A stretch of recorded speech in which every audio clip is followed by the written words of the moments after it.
So we have the iconic plunger here with us. It's been in the family for what, over 40 years now? Over 40 years, yes. Can you tell us a little bit about the history of it? So this is called the Uke Cree fiddle. It was built by my grandfather on my father's side.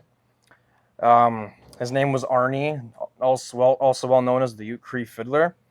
He started playing the violin when he was 5 years old. He played for his first wedding when he was 9. And then as time went on, he eventually took his fiddle act on the road. And as years went by, he decided to search for something else, something unique. And that ended up resulting in the plunger fiddle.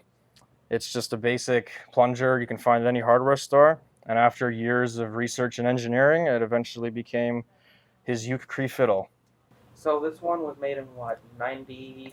He made 3 different plungers. As far as I know, he made his first one sometime in the early 80s, and then he built a second one sometime in the early 90s. And then this one I have in my hand was built sometime either before 94 or 95. And and this is the one that he played with until the day he passed away.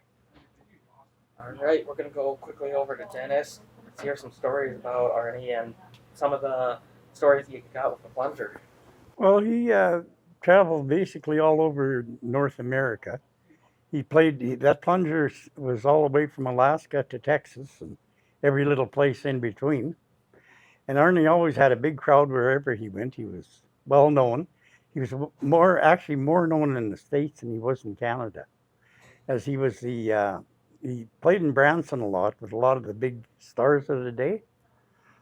Some of them were Glenn Campbell, I know he played with, Mel Tillis, Boxcar Willie, that's just a few of them. And he also traveled as the opening act for Sweethearts of the Rodeo, which is Vince Gill's wife at the time. He toured all over North America with her. And he had a big highway bus, and that was basically his home for years. Levi, Clark's dad, was actually raised in a bus more than he was ever seen in an apartment. And but no, Arnie was, and then he done his own recordings, had a studio in Edmonton, and he also had a studio on the back of the bus, which when we were on the road, we used to, record right on the road.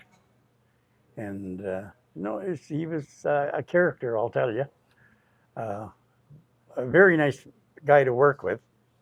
He taught me a lot that helped me later on in life. He didn't believe in playing any place where there was alcohol. It was all either malls or, dry dances we played and stuff along that line.